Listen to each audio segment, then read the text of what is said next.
آغائے سید ابو القاسم الموسوی الخوئی علی اللہ مقامہ کے ایصال ثواب کے لیے بسم اللہ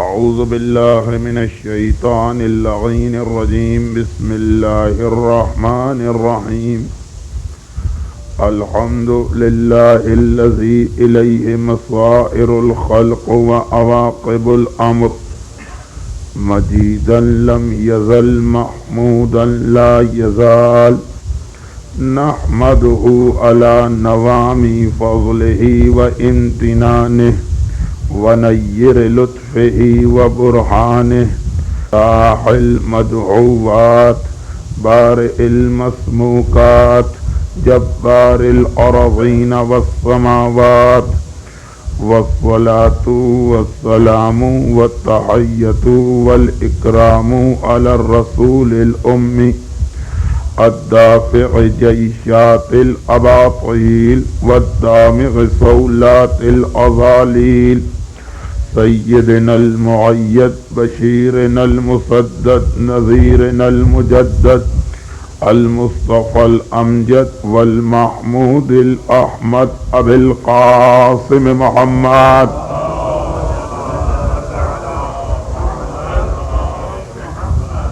وآلہ وعطرتہ واہل بیتہ الطیبین الطاہرین المنتجبین المنتخبین المیامین المعصومین لا سیما علی الامام المنتظر والحجة الثانی عشر اللہم عجل له الفرج ولعنة الله على أعدائهم أجمعين من الأزل إلى الأبد أما بعد فقد قال الله عز وجل في محكم كتابه الحكيم بسم الله الرحمن الرحيم يا أيها الذين آمنوا إن تنصروا الله ينصركم ويثبت أقدامكم صلوات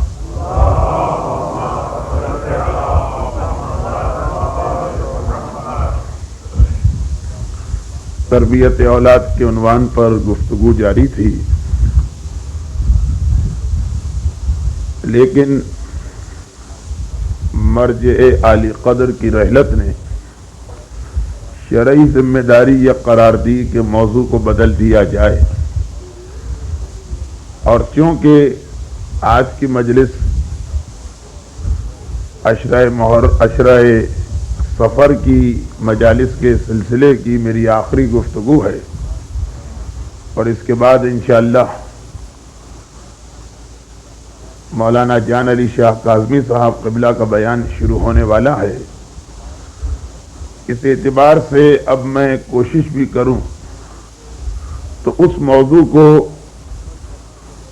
مکمل کرنا تو درکنار، ایک اطمینان بخش مرحلے تک بھی نہیں پہنچایا جا سکتا ہے۔ اس لیے کل رات مرحوم آیت اللہ خوئی کے حوالے سے علم اور عالم کے عنوان پر جو گفتگو شروع ہو گئی تھی، آج بھی اسی تسلسل میں گفتگو ہوگی۔ البتہ گزشتہ 2-3 مجالس میں تربیت اولاد کے سلسلے میں جو خاص فیکٹر بیان کیا گیا، آج کی ہماری گفتگو میں خود بخود اس کی تکرار ہوتی رہے گی۔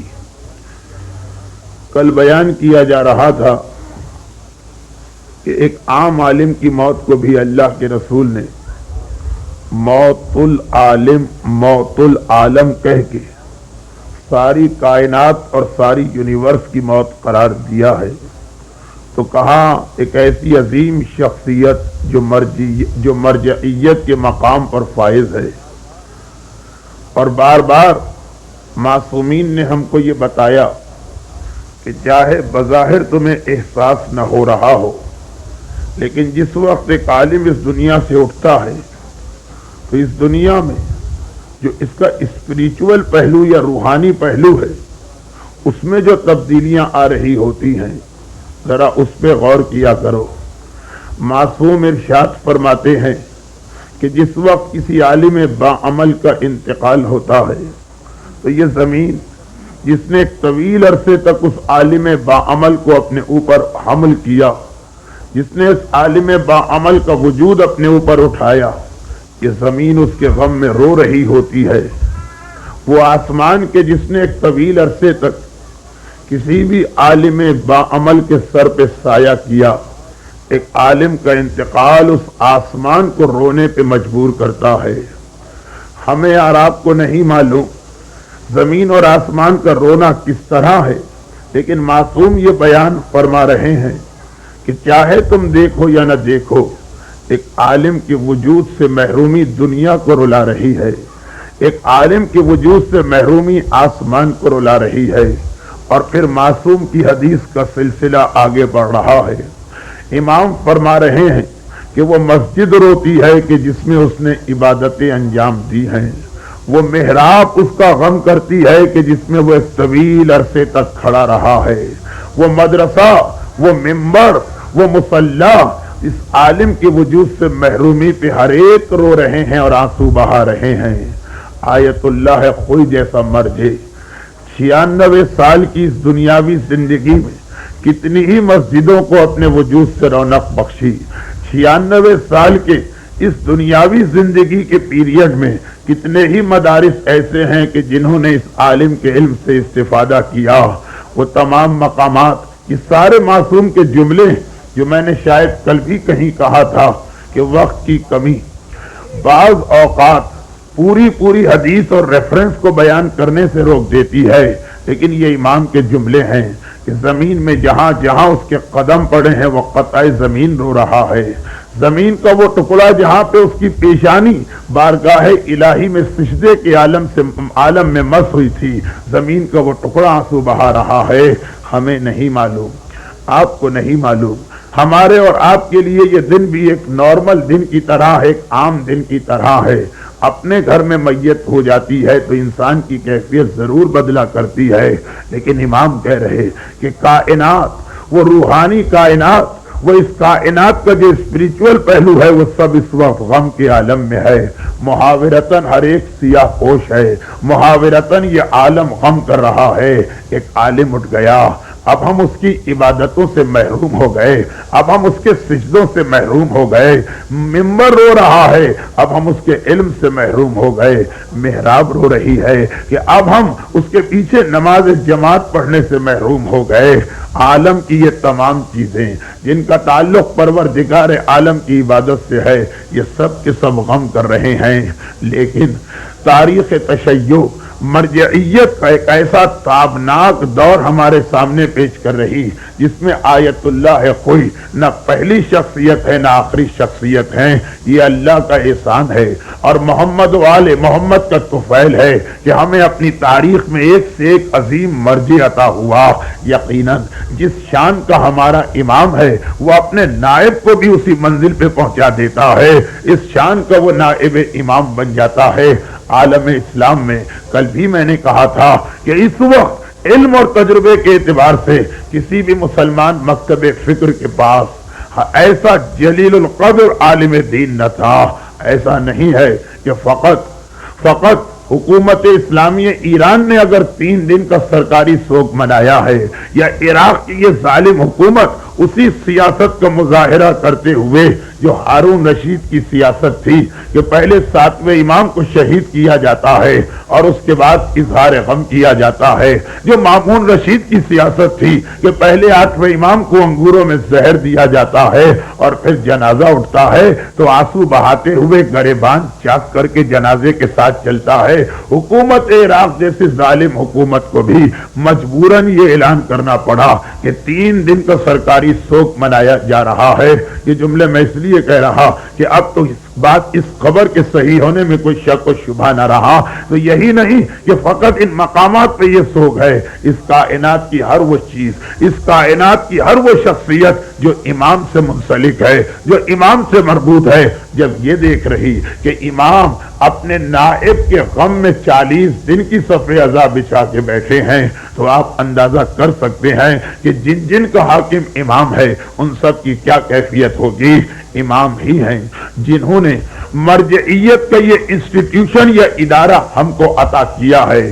کل میں نے یہ عرض کیا تھا کہ تاریخ ایک خشک موضوع ہے، لیکن تاریخ کو سمجھنا ضرور ہے، اس لیے کہ قرآن بھی وہی بات کہہ رہا جو بعد میں ہسٹورینز نے لکھی، تلک الایام نداولها بین الناس۔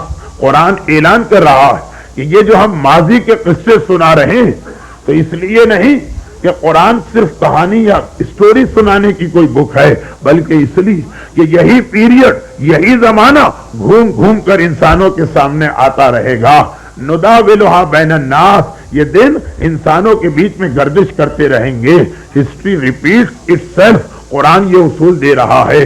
ہمیں اپنی تاریخ معلوم ہونا چاہیے، ورنہ نہ صرف یہ کہ اس تاریخ کے اہم ترین ذخیرے اور خزانے سے ہم محروم ہو جائیں گے، ہمارے دشمنوں کا کام بھی بہت آسان ہوگا۔ اب یہ میرا موضوع اس وقت کا نہیں، لیکن ایک جملہ کہہ دوں کہ تربیت اولاد کے اس نقطے کو بھی ذہن میں رکھیے گا کہ ترکی کتنا بڑا ظلم ہوا اور اسلام سے اس کو محروم کر دیا گیا، فقط ایک حکم کے ذریعے سے۔ مصطفیٰ کمال پاشا نے یہی ایک حکم تو جاری کر دیا تھا کہ ترکی زبان عربی رسم الخط میں لکھی جاتی ہے، آج سے رومن رسم الخط میں لکھی جائے۔ بس اس ایک تبدیلی نے ترکی کے طویل عرصے تک پیدا ہونے والی نسلوں اور آج بھی ماضی سے بالکل بے خبر کر دیا۔ خزانہ ان کے ہاتھ میں تھا جو ان کے ہاتھ سے نکل گیا۔ ہندوستان اور پاکستان سے امریکہ آنے والے مومنین کرام بے عین ہی یہی غلطی کر رہے ہیں۔ اس وقت ہماری اردو زبان علم کے اعتبار سے ایسا کلیکشن اور ایسا ٹریجر اور ایک ایسا خزانہ ہمارے پاس ہے کہ انتہائی بدقسمتی میں مبتلا ہونے جا رہے وہ لوگ جو اپنی اولاد کو باوجود یہ کہ ان کی مادری زبان اردو اور ان کا اوریجن وہی اورینٹیل علاقہ ہے، اس کے باوجود اپنی اولاد کو اردو سے محروم کر کے اس تمام ذخیرے کو کھو رہے ہیں۔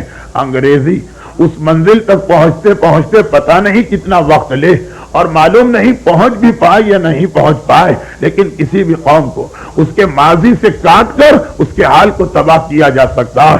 وہاں دشمنان اسلام نے یہ کیا، یہاں پہ خود ہم اور آپ اپنے پاؤں پہ کلہاڑی مار رہے ہیں۔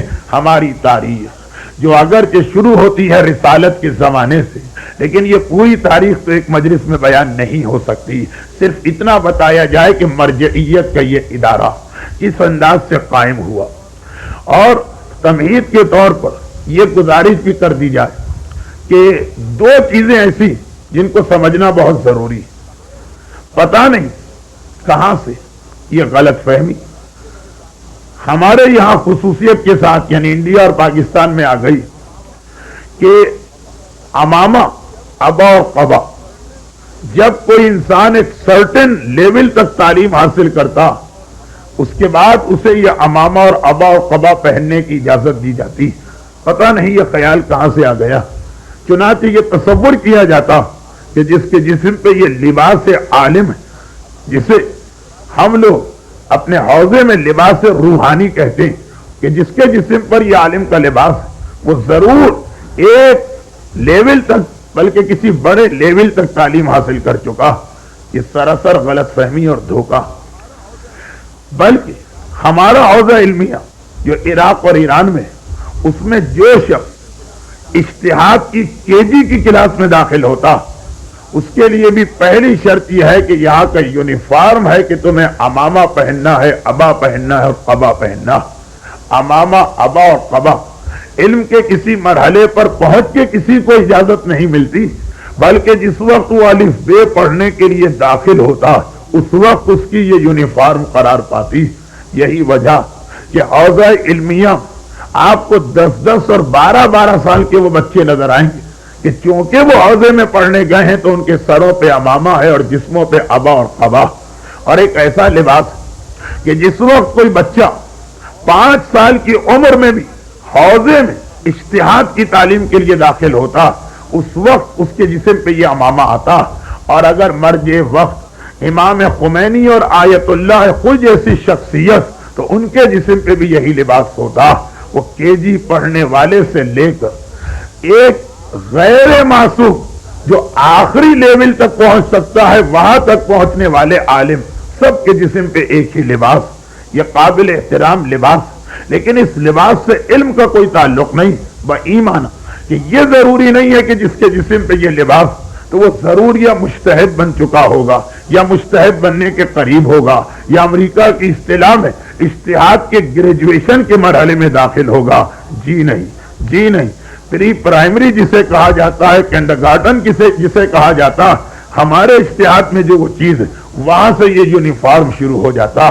پہلی بات تو یہ، اور دوسری بات اسی سے متعلق وہ یہ غلط فہمی کہ جو آدمی بھی عراق یا ایران سے پڑھ کے آ جائے گا وہ مجتہد ہوتا۔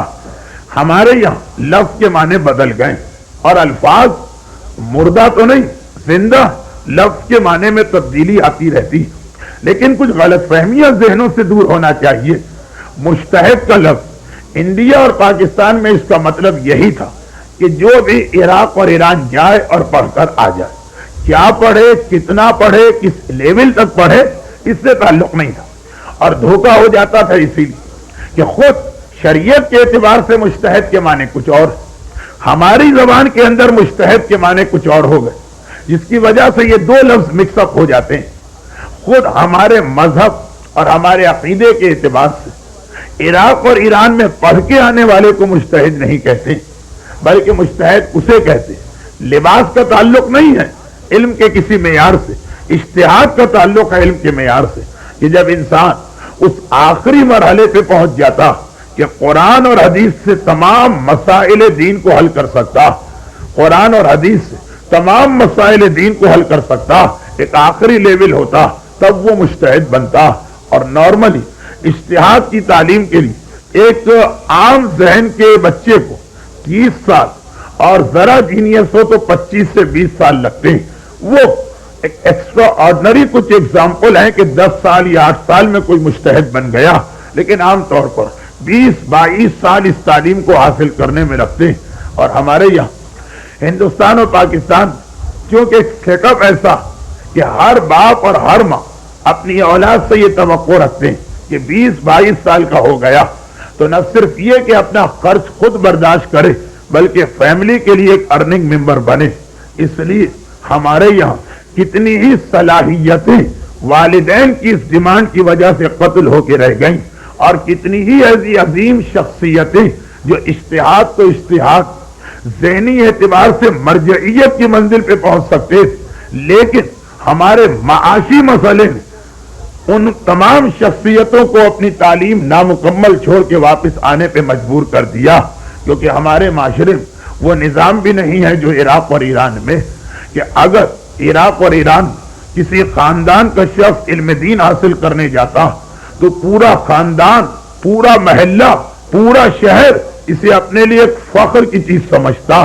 ہم میں سے ایک نائب امام بننے گیا اور اسے سب سے پہلے اسی چیز کی شیورٹی دی جاتی کہ آپ بھول جاؤ، تم بھول جاؤ کہ پیسہ کسے کہتے ہیں، کمانا کسے کہتے ہیں، نوکری کسے کہتے ہیں، مزدوری کسے کہتے ہیں، مرتے دم تک تمہارا اور تمہارے سارے خاندان کا خرچہ یہ ہماری ذمہ داری، اتار پھینکو اس بوجھ کو، ایک مرتبہ ذہن سے نکال دو یہ روپے اور پیسے کا چکر۔ یہی وجہ کہ وہاں سے ہمارے سامنے مجتہدین آتے ہیں، ورنہ یاد رکھیں کہ جہاں تک ذہنی صلاحیت کا تعلق ہندوستان اور پاکستان کے لوگ بہرحال عراق اور ایران کے لوگوں سے اگر زیادہ نہیں ہے تو کم بھی نہیں۔ کیا وجہ کہ ہمارے یہاں بہترین ڈاکٹر بن جاتے ہیں، کیا وجہ کہ ہمارے یہاں بہترین انجینئر بن جاتے ہیں۔ تو اجتہاد کی تعلیم مشکل ضرور، مگر ایسا نہیں کہ ہمارے ذہنوں کے لیے مناسب نہ ہو۔ سب سے بڑا مسئلہ یہی معاشی مسئلہ جسے عراق اور ایران میں ہر طالب علم کے خاندان نے حل کر دیا، اور ہمارے یہاں کیفیت ہی یہی ہوتی کہ پورے خاندان کے لیے سب سے بڑی ٹریجڈی ہے کہ اس کا کوئی فیملی ممبر عالم بننے کے لیے چلا گیا، سب سے بڑی ٹریجڈی خاندان کے لیے یہ ہوتی، منہ چھپانا پڑتا اور پرابلم بھی بڑھ جاتے کہ آئے گا تو سب سے پہلے ہم ہی اس کے قریب، سب سے پہلے اس کی تلوار امر بالمعروف والی ہم پر ہی چلے گی۔ مگر عراق اور ایران میں فخر اسی انداز سے جیسے انڈیا اور پاکستان، یا میں انڈیا کی بات اتنی نہیں جانتا، پاکستان، اگر کسی خاندان میں کوئی شخص فوج کے اعلیٰ عہدے پر پہنچ گئے، اعلیٰ عہدہ یعنی 3 اسٹار جنرل بن گئے، 4 اسٹار جنرل بن گئے، اب وہ خاندان ایک بہت ہی باعزت خاندان بن جاتا کہ جی ایک لیفٹیننٹ جنرل اس خاندان میں، ایک میجر جنرل اس خاندان کے اندر، کوئی مانا ہوا فزیشین اگر کسی خاندان میں ہو گیا، اس خاندان کا چھوٹے سے چھوٹا آدمی اپنا تعارف کرائے گا کہ وہ میں فلاں کا رشتہ دار ہوں۔ ایران اور عراق میں یہی اسٹیٹس عالم کو دیا جاتا کہ کہا جاتا کہ عالم امام زمانہ کی فوج کے جنرل، فخر کے ساتھ اپنا رشتہ جوڑا جاتا، جس طرح ہمارے یہاں جس کا رشتہ نہ بھی ہو کسی لیفٹیننٹ جنرل کے خاندان سے، وہ کبھی آج سے 20 سال پہلے اس کے گھر کے قریب سے گزر گیا تھا تو رشتہ بنا لیا جاتا۔ عراق اور ایران میں بالکل یہی کیفیت اس طالب علم کے لیے ہے کہ جو مجتہد بننے جا رہا، جب قوم ضروریات پوری کرے گی اور عزت اور احترام عطا کرے گی تو علماء سامنے آتے، تو مجتہدین سامنے آتے، تو نائب امام سامنے آتے۔ اور ایران اور عراق میں یہ حالت بھی آج نہیں ہوئی، صدیوں کی محنتیں ہوتی ہیں، اس کے بعد پھر نتیجہ سامنے آتا۔ آج سے تقریباً 450 سال پہلے ایران کی یہ حالت نہیں تھی۔ بعض لوگوں کے لیے بڑی انٹرسٹنگ ہوتی ہے یہ ہسٹری کہ ایران 927 ہجری تک 927 ہجرہ یعنی صرف 500 سال چھوڑ دی، اس سے پہلے دشمنان اہل بیت کا ایک بڑا مرکز تھا، ایک بڑا مرکز تھا۔ اور بعض حدیثوں میں امام نے ایران کے بعض شہروں کی مذمت کی، انہیں کنڈیم کیا، ان کی برائی کی۔ اور اب چونکہ شہروں کے نام تو آ گئے، اب یہ ہسٹری تو ہم کو معلوم نہیں، چنانچہ شاید آپ کے علم میں ہو کہ انقلاب ایران کے بعد ایک ایسا بھی گروپ ہمارے یہاں ذرا متحرک ہوا تھا جو ان حدیثوں کو مس انٹرپریٹ کر کے پیش کرتے کہ جی آپ ایران کرتے، امام نے تو اہل تہران کی مذمت کی، امام نے تو اصفہان کی یہ برائی کی، امام نے تو ایران کے فلاں شہر کی یہ برائی کی، اور ملا دیا جاتا ہے امام نے جو وہ کنڈیم کیا اسے انقلاب ایران اور ایران کے موجودہ حالات سے۔ اور جن کو ہسٹری نہیں معلوم وہ ایک مرتبہ چکرا جاتے ہیں، واقعا یہ تو صحیح بات کہہ رہا، اہل تہران کی مذمت کی جا رہی، ہسٹری پڑھیں تو پتا چلے کہ یہ تذکرہ ہے اس دور کا کہ جب ایران دشمنان اہل بیت کا سب سے بڑا مرکز تھا۔ علامہ ہلی ہلاکو خان اور چنگیز خان کے خاندان میں جا کر پہلی تبلیغ کرتے ہیں، جس کے نتیجے میں ایران میں شیعت داخل ہو۔ اور اس کے بعد شاہ اسماعیل نامی ایک بادشاہ گزرا کہ جس وقت ایران پہ قبضہ کیا اور یہ دیکھا کہ یہاں دشمنی اہل بیت اس کثرت کے ساتھ، تو فوری طور پر لبنان سے کانٹیکٹ کیا، جبل عامل کا علاقہ، وہاں اس زمانے میں مجتہدین کثرت کے ساتھ تھے، اور مجتہدین سے یہ درخواست کی کہ آپ یہاں تشریف لائیے۔ ایک بات یاد رکھیے گا کہ یہ بھی ایک بڑا پرابلم ہے۔ 2 سال پہلے ظہور امام کے سلسلے میں میں نے بتایا آج کا جغرافیہ الگ اور 100 سال پہلے کا جغرافیہ الگ تھا، اور 200 سال پہلے کا جغرافیہ الگ تھا۔ تو جس وقت کی میں بات کر رہا ہوں اس وقت ایران مینس موجودہ ایران اور عراق، یہ ایک ہی ملک کہلاتا تھا، اس کا نام تھا ایران۔ تو یہاں تو دشمنان اہل بیت کی کثرت ہے۔ جبل عامل لبنان کا ایک علاقہ، وہاں پہ شیعت ہمیشہ بہت اسٹرانگ رہی، اور اس کا ریزن حضرت ابو ذر غفاری ہے، وہ ایک الگ ٹاپک۔ وہاں رابطہ قائم کیا اور کہا کہ یہ پرابلم ہے، آ کے اس کو حل کیجیے۔ دیکھیے بادشاہ ہے مگر سمجھدار، اسے پتا ہے کہ میرے ہاتھ میں اقتدار ہے اور تلوار ہے اور فوج، لیکن تلوار کے ذریعے سے کبھی بھی کسی کے مذہب کو نہیں بدلا جا سکتا۔ یہ کام عالم کا ہے کہ آئے آرگومنٹ کے ذریعے، دلیل کے ذریعے اور علم کے ذریعے لوگوں کو بتائے حق کیا ہے باطل کیا۔ اور اس نے اس عقل مندی کا وہ کام کیا کہ یہ کام علماء کے کرنے کا ہے تو یہ علماء ہی کریں گے، ہم اور آپ ایک چھوٹی سی آرگنائزیشن رن کریں, ایک چھوٹا سا امام باڑہ اور مسجد چلائیں جو 100% عالم کا کام ہے, وہاں ہم عالم کے وجود کو برداشت کرنے کو تیار نہیں, وہاں کسی عالم کا سایہ نہیں پڑنا چاہیے, کیونکہ مجبوری ہے کہ اگر مجالس نہ تو پھر وہ مسجد اور امام باڑہ چلے تو کیسے چلے. اس لیے مجلس پڑھنے کے لیے تو جبرن و قہرن چند دنوں کے لیے کسی عالم کو بلا لیا جاتا, وہ اتنا خطرناک نہیں ہوتا.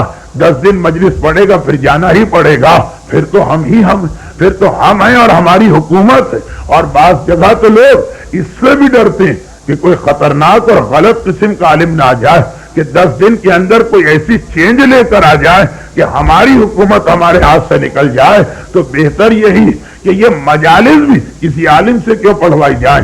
بہت سارے ایسے لوگ ہیں کہ جو مجلس پڑھنے کی صلاحیت اس لیے رکھتے ہیں کہ ان کے پاس اوریٹری. ہماری قوم کو علم کہاں چاہیے, اسے تو ایک مزہ چاہیے, اسے تو پلیجر چاہیے. مجلس کے اندر بھی کوئی مزہ آ رہا, ایک ٹیسٹ ایسا ڈیولپ ہو گیا. اور زیادہ بہتر داڑھی منڈا ذاکر ہے, اس لیے کہ اس میں ایک ایڈوانٹیج یہ ہے کہ نہ تو وہ ہم پر کوئی اعتراض کر سکتا ہے, نہ ہمارے کسی عمل پہ اعتراض کر سکتا ہے جس میں خود عیب ہو. وہ دوسرے پہ کیا بولے گا, وہ تو سب سے زیادہ سیف ہے, اس سے تو 1% بھی یہ چانس نہیں ہے. کبھی کبھار ایسا بھی ہوتا کہ کوئی نان عالم ہم نے بٹھا دیا لیکن وہ ذرا ریلیجس نکل آئے اندر سے, تو وہ بھی پرابلم کریٹ کر سکتا ہے.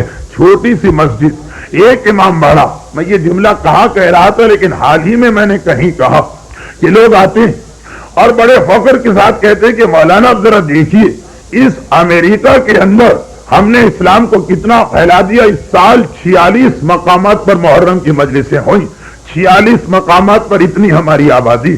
اور اگر پلٹ کے پوچھ لیں اتنی آپ کی آبادی تو بتائیے کہ 46 مقامات پر کتنے ریسیڈنس عالم ہیں ہمارے انڈیا اور پاکستان میں. گلی کی چھوٹی سی مسجد بھی ہو تو کنسپٹ یہی ہے کہ بغیر عالم کے نہیں ہونا چاہیے.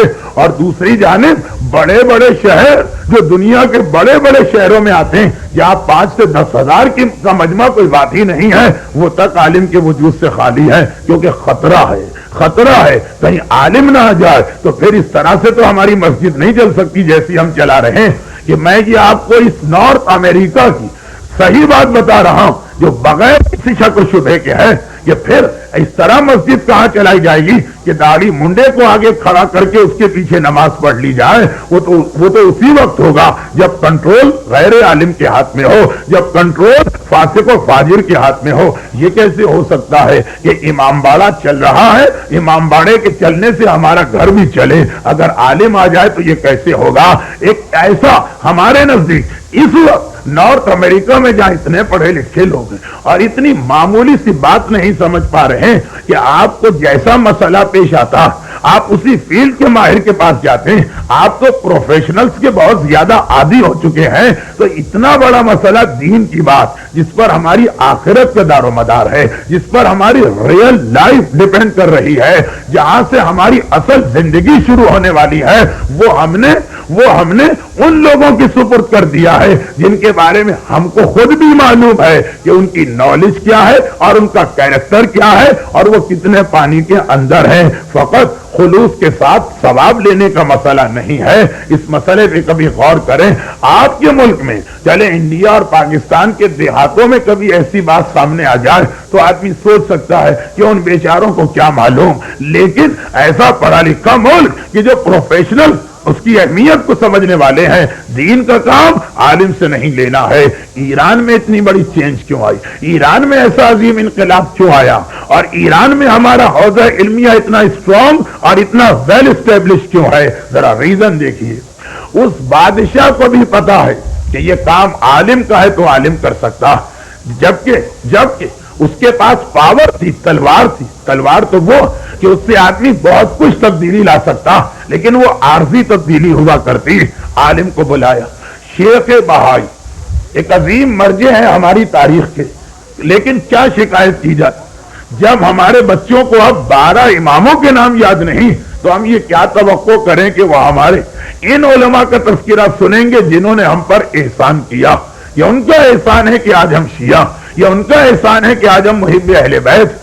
260 ہجری امام زمانہ کے غائب ہونے کے بعد یہ 1413 ہجری تک یہ شیعت کا یہ سارا عقیدہ اور شیعت کی یہ ساری نالج کن لوگوں کے ہاتھ سے ہمارے ہاتھ میں آئی، وہ پاک و پاکیزہ ہاتھ جن کے بارے میں امام خمینی کا جملہ میں نے کل کوٹ کیا تھا کہ ان ہاتھوں کو بوسہ دینا خمینی ایک سعادت سمجھ رہا ہے۔ ان میں ایک نام ہے شیخ بہائی کا، شیخ بہائی۔ ان کو بلایا، مرجع تھے، البتہ جس وقت کا یہ واقعہ اس وقت شیخ بہائی نمبر 2 مرجع تھے کیونکہ مقدس اردبیلی زندہ تھا، لیکن اس کے فوراً بعد پھر یہ نمبر 1 ہو گئے جب مقدس اردبیلی کا انتقال ہو گئے۔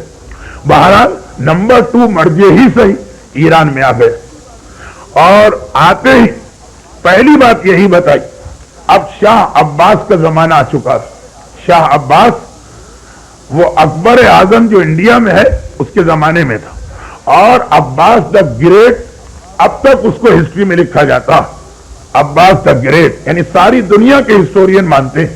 پروفیسر براؤن نے بھی جو ایران کی ہسٹری لکھی ہے، پرشیا کی ہسٹری، اس میں عباس دا گریٹ ہی کا لفظ استعمال کیا، شاہ عباس اعظم۔ اس کے زمانے میں آئے مقدس اردبیلی شیخ بہائی، اور آتے ہی کہا کہ دیکھو اگر تم یہ چاہتے ہو کہ ایران کے لوگوں میں کوئی تبدیلی آئے، اسی نقطے کو جو میں ابھی بتا چکا ہوں، شیخ بہائی کا جملہ اسی کو ریپیٹ کر رہا ہوں، اگر ایران میں تبدیلی لانا تو دیکھیے 1 آدمی 2 آدمی 4 آدمی 10 آدمی کے بس کی بات نہیں، تو میں سب سے پہلے چاہے کچھ پیریڈ کے لیے تم مایوس بھی ہو جاؤ کہ کوئی کام ہی نہیں ہو رہا، لیکن 5-10 سال کے لیے کوشش کرنا ہے کہ اتنے عالم بن جائے کہ چپے چپے قریے قریے گاؤں گاؤں دیہات دیہات ایک ریپریزنٹیٹیو اور ایک نمائندہ موجود ہو اسلام کا، پھر کام آسان ہو جائے۔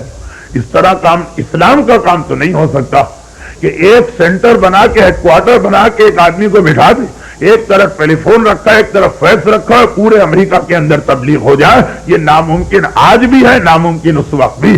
عالم کا وجود خود کچھ برکتیں لاتا، روحانیت کو ہمیشہ مادیت کے پیمانے پہ آپ نہیں تول سکتے۔ حدیث ہے کہ جہاں جس علاقے میں عالم بیٹھتا وہاں پہ ایک طہارت و نور کا ماحول پیدا ہو جاتا ہے۔ عالم کا وجود ہونا چاہیے، یہی وجہ کہ آج کی فاسٹ کمیونیکیشن کی دنیا میں بھی اسلام اسی پرانے طریقے پہ چل رہا، ورنہ آپ خود ہی سوچی اہلے جیسے شہر کہ اپنے گھر سے اگر کوئی نماز مغرب پڑھنے آئے تو 15 منٹ کی نماز کے لیے اس کے 2.5-3 گھنٹے لگ جاتے ہیں، اور ہر گھنٹے کا یہاں ڈالر ہوتا، نقصان بھی ہو رہا ہے، وقت بھی جا رہا ہے، پیسے بھی جا رہے ہیں۔ اور کمیونیکیشن کی دنیا، جب کمیونیکیشن نے اتنی ترقی کر لی کہ اگر بزنس کی بات تو ایک آدمی واقعاً اپنے آفس میں فقط ایک ٹیلی فون اور فیکس رکھ کے یہاں سے لے کے جاپان اور جاپان سے لے کے لندن اور لندن سے لے کے افریقہ تک ساری دنیا سے کانٹیکٹ کر سکتا۔ کیا شریعت میں ایسی کوئی گنجائش نہیں کہ نماز پڑھانے والا تو یہاں نماز پڑھائے، مگر آپ کے گھر کے ٹیلی ویژن کے اوپر جس طرح کمپیوٹر سارے ایک دوسرے سے لنک ہوتے ہیں، سارے آپ کے ٹیلی ویژن مثلا مسجد سے لنک، اور وہاں پہ اس کی تصویر بھی آ رہی ہے، وہاں پہ اس کی قرات بھی آ رہی، اور اسی کے پیچھے مصلی بچھا کے آپ کھڑے ہو جائیں، اللہ اکبر، اور ایک مرتبہ نماز شروع ہو جائے، کتنا آسان ہو جائے گا نماز پڑھنا، کتنے سارے لوگوں کو جماعت کا ثواب گھر بیٹھے مل جائے گا، کتنی کثیر تعداد میں لوگ جماعت کی فضیلت کو حاصل کر لیں گے۔ لیکن اسلام چاہتا ہی یہ ہے کہ واقعاً عالم کا وجود ہے اور اس کے گرد لوگ آ کر بیٹھے، ٹیلی فون اور فیکس نہیں۔ اس لیے اس پر رشیا میں بڑی تحقیق ہو رہی، خیر اب تو وہ مسئلہ ہی ختم ہو گیا کہ ہر انسان کے جسم سے کچھ ریز نکلتی جو سامنے والے پہ ایفیکٹ ڈالتی، اور اس کی رینج بھی بتائی گئی تھی کہ جیسا آدمی ہوگا ویسا اس ریز کی رینج ہوگی۔ اب سمجھ میں آ رہا اگر وہ ساری تحقیقات مکمل ہو جاتی، باقاعدہ انہوں نے اس کے لیے ایکسپیریمنٹ بھی کیے، ایک آدمی کوئی بڑا اس کو پرابلم ہے، غمگین آ کے بیٹھ گیا، کسی سے کچھ نہیں کہہ رہا، لیکن خود بخود اس ماحول کے اندر ایک غم کی فضا پیدا ہو جائے گی، لوگوں کی خود بھی سمجھ میں نہیں آ رہا، ان کو پتا بھی نہیں، لیکن وہ ریس جو نکلتی۔ اسلام نے عالم کے وجود پہ اسی لیے بہت زیادہ زور دیا۔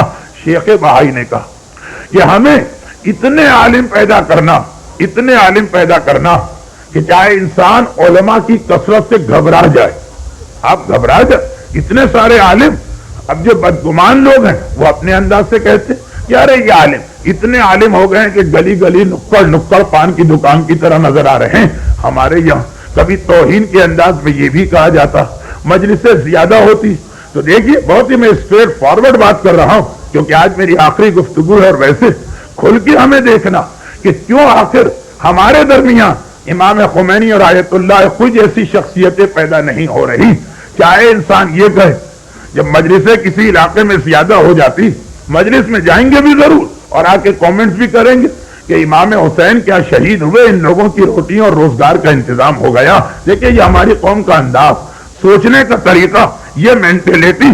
اور میں جانتا ہوں کیونکہ غیبت یا کسی مومن کی توہین تو نہیں کرنا, میں جانتا ہوں کہ میرے اس مجمع کے اندر بھی ایسے لوگ بیٹھے ہیں کہ جن کی زبان پہ اس قسم کے جملے ہوتے ہیں کہ ارے کیا رکھا ہے ان علماء میں, ایک کو چھوڑو تو 10 تمہارے ہاتھ آ جائیں گے. لیکن یہی مینٹلٹی, یہ جو جملہ آپ کہہ رہے ہیں یہ آپ کی فکر کو بنائے گا, اور جو آپ کی مینٹلٹی بنے گی وہی آپ کے ایکشن کے اندر ڈھلتا جائے گا. اور جب ایکشن میں ڈھلتا جائے گا تو ہم بدقسمت ہوں گے کہ اول تو عالم ہم کو ملے گا بھی نہیں, اور جو ملے گا تو اس سے ہم بہت جلد محروم ہو جائیں گے, اور پھر اس لاس کا اندازہ ہمیں میدان قیامت میں ہوگا. شیخ بہائی نے کہا قریے قریے چپے چپے دیہات دیہات عالم کو بھیج دینا, اس کے بغیر کام نہیں ہو سکتا. پاکستان میں ہم نے اس کا نقصان اٹھایا. ایک پورا ہمارے ملک کا پروونس ہے جس کا نام سندھ, اور آج سے 30-40 سال پہلے محبت علی ان کے ایمان کا ایسا جز تھا کہ وہ کسی بھی فرقے سے تعلق رکھتے ہو, علی کی محبت اور دشمنان علی پہ لعنت وہ اس انداز سے بھیجتے کہ ہم اور آپ بھی مومن ہونے کے باوجود اس طریقے سے دشمنان علی کو برا نہیں کہہ سکتے. لیکن ہم نے کھو دیا اپنے ہاتھ سے اس چیز کو, کیونکہ پاکستان میں بھی وہی فکر کہ ذاکر چل جائے گا عالم نہیں چلے گا, عالم کی ہمیں کوئی ضرورت نہیں. پورا خطہ ہمارے ہاتھ سے نکل گیا, اور ہمارے دشمنوں نے اتنا ورک کیا کہ وہ سارے محبان اہل بیت اس وقت دشمنان اہل بیت میں بدل چکے ہماری آنکھوں کے سامنے. ایران میں کیوں نہیں ہو رہا؟ ایران میں اتنی سازشیں آج بھی ہوں اور آج سے پہلے بھی ہوں. یہ تاریخ ہے ہماری. اوٹومن امپائر اتنی طاقتور وہ امپائر, مسلمانوں کی حکومت کہ آپ کو معلوم کہ آدھا یورپ انہوں نے کیپچر کر لیا. آج جو ایسٹ یورپ میں ہو رہا, ایک نعرہ یہ بھی تو لگتا ہے کہ ہمیں ریونج لینا مسلمانوں کی اس بربریت اور ظلم کا. یہ یوگوسلاویا, یہ چیکوسلوواکیا, یہ آسٹریا, یہاں تک اوٹومن امپائر تھا. آدھا یورپ ان کے ہاتھ میں تھا, اتنا اسٹرانگ. اور سخت ترین دشمنان اہل بیت ساری دنیا میں پھیل رہے ہیں, اور بالکل ان کا بارڈر لگتا ہے ایران سے. کیا کیا انہوں نے کوشش نہ کی کہ کسی ایران کو تباہ کرنے کے لیے, ایران کے لوگوں کے عقیدے کو چینج کرنے کے لیے. آج ہم ایک چھوٹے سے ملک کو دیکھتے ہیں سعودی عرب, آپ دیکھ رہے ہیں کہ کتنا پروپیگنڈا ہو رہا ہے شیعت کے خلاف. لٹریچر, کتابیں, کیسٹ, جگہ جگہ علماء بھیج دیے. اب وہ اسی لائن پہ کام کر رہے ہیں جو شیخ بہائی کی قائم کی ہوئی لائن. پاکستان کے اندر گلی گلی کوچے کوچے انہوں نے اپنے نام نہاد دارالعلوم اور نام نہاد سوکالڈ علماء کو بھیج دیا جن کا کام ہے مسلمانوں کو لڑانا. اس کا ان کو فائدہ مل رہا. ہم ایک طرح سے ڈیفینسو پوزیشن میں جا رہے ہیں. محسوس ہو رہا ہے جو لوگ وہاں رہتے. اوٹومن امپائر پوری کوشش کی, یہ سعودی عرب تو اس کے مقابلے میں کچھ بھی نہیں. پیسہ ہے, طاقت نہیں. اوٹومن امپائر کے پاس طاقت جو آدھے یورپ کو کیپچر کر رہا, اور اب سے صرف 150 سال پہلے تک, یہ بہت پرانی ہسٹری نہیں. لیکن ایران کو ختم نہ کیا جا سکا. ایران کے خلاف ساری سازشیں ناکام ہوئی کیونکہ شیخ بہائی نے ایک گر کی ایسی بات بتائی تھی اور ایسی بہترین فاؤنڈیشن رکھ دی کہ جب شاہ عباس نے کہا میں کیسے اپنی ساری ملت کو دین اہل بیت میں داخل کروں, کہا اس کے لیے علماء چاہیے ہوں گے, اور اتنے علماء کہ کوئی گلی ان کے وجود سے خالی نہ ہو. کہا کہ پھر کس طرح؟ جواب دیا فی الحال باقی ساری ایکٹیویٹیز کو چھوڑ کے دینی مدرسے بناؤ. اب بادشاہ کے لیے کیا مشکل, اس نے دینی مدرسے بنا دی اور جتنی فیسلٹی ہو سکتی تھی وہ دے دی. اچھا اب کام کر لیا بقول اس کے خیال میں.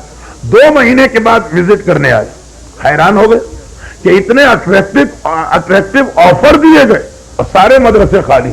عالیشان بلڈنگیں بنی, ہر قسم کی فیسلٹی, پھر بھی لوگ ادھر نہیں آ رہے. شیخ بہائی سے کہا کہ اس کا ریزن کیا؟ کہا کہ ریزن نہ پوچھو, تم اپنا مقصد بتاؤ. کہا میں چاہتا ہوں کہ یہ دینی مدرسے جس کام کے لیے بنائے گئے, یہ حوزہ علمیہ, یہ ہماری اسلامک یونیورسٹی, یہ آباد نظر آئے, اس کے اندر لوگ علم دین حاصل کرنے آئے. یہ مقصد, پھر ایک کام کرنا پڑے, لیکن کوئی سوال نہیں وائی اور کیوں اور کس لیے، یہ سب نہیں چلے، اگر مگر کوئی آرگومنٹ نہیں، صرف ایک کام کا فرمائی جواب دیا کہ روزانہ مثلا، اب ٹائم تو میں مثال کے طور پہ کہہ رہا ہوں کہ صبح 7 بجے میں اپنے گھر سے نکلتا ہوں یہاں آنے کے لیے، اور ظہر کی نماز کے وقت مثلا 1 بجے واپس جاتا ہوں، تم 7 بجے میرے گھر کے دروازے پہ آ جانا۔ جب میں گھوڑے پہ بیٹھ کے چلوں، پرانا زمانہ ہے گھوڑے، تو جو میرے گھوڑے کی لگام ہے، ایک اعتبار سے جو انتہائی حقیر اور ذلیل آدمیوں کا کام سمجھا جاتا، میرے گھوڑے کی اس لگام کو پکڑ کے مجھے میرے مدرسے تک پہنچا دینا، اور 1 بجے جب چھٹی کا وقت ہو واپس وہاں آنا اور مجھے میرے گھر تک پہنچا دینا۔ اب یہ کہنے کے لیے بھی ایک مرجعی جیسی ہمت چاہیے کہ عباس دا گریٹ سے کہا جا رہا، عباس دا گریٹ سے کہا جا رہا، ہم کسی جماعت کے پریزیڈنٹ سے نہیں کہہ سکتے کہ جی آپ سے کام ہے ذرا آپ تشریف لائیے، جی آپ کس وقت فری ہوں گے تو ہم آپ کو فون کریں، ایک مسئلہ پیش آ رہا۔ ایک چھوٹی سی جماعت کے پریزیڈنٹ سے یہ کہنا مشکل ہو رہا۔ میں تو کراچی میں 2 مرتبہ اس چیز کو بھگت چکا ہوں، نام نہیں لوں گا پھر غیبت ہو، لیکن کراچی کے 2 مشہور امام باڑے اسی لیے باقاعدہ بورڈ میٹنگ میں پابندی لگائی گئی کہ یہ مجلس نہیں پڑھیں، فقط اس لیے کہ ایک امام باڑہ ایسے لوگوں کے ہاتھ میں تھا جو اس انفیریٹی کمپلیکس میں مبتلا کہ ہم چونکہ سود کا کام کرتے ہیں تو سود کے ٹاپک پہ گفتگو کرنے والا ہر آدمی ہم پہ ہٹ کر رہا، اور دوسرا امام باڑہ ان کے ہاتھ میں تھا کہ جن کے گھر کی تمام عورتیں بے پردہ تھی تو جو پردے پہ پڑھتا ہے وہ گویا ہماری عورتوں پہ پڑھتا، اور میں نے اس امام باڑے میں سود پہ پڑھ دیا اور دوسرے امام باڑے میں پردے پہ پڑھ دیا۔ وہ تو بعد میں اسلامک ریولوشن آیا اور ہمارے نوجوان اتنے اسٹرانگ ہوئے تو یہ سارا سیٹ اپ درہم برہم ہوا۔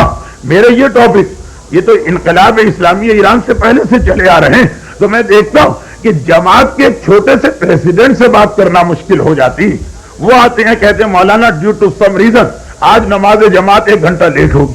اب شریعت کچھ کہے، فقہ کچھ کہے، پریزیڈنٹ صاحب کا آرڈر آ چکا، آپ کو جماعت لیٹ کرنا پڑے گی ورنہ اسی وقت آپ کے ہاتھ میں نوٹس ہو جائے گا۔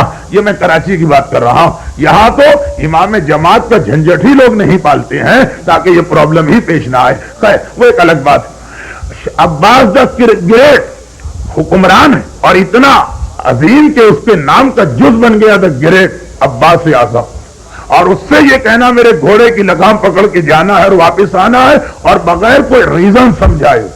چلے بہت ہی مخلص اور سنسیئر آدمی بھی ہوتا جس کے پاس کوئی اتھارٹی ہو، تو ٹھیک ہے مولانا آپ نے کہا ہے کوئی ریزن ہوگا ذرا سمجھا دیجئے مجھے ریزن، لیکن نہیں، نائب امام کو سمجھایا نہیں جاتا ہے، نائب امام سے سمجھا جاتا، نائب امام کی تقلید کی جاتی ہے، اس سے اپنی تقلید نہیں کروائی جاتی، خاموش۔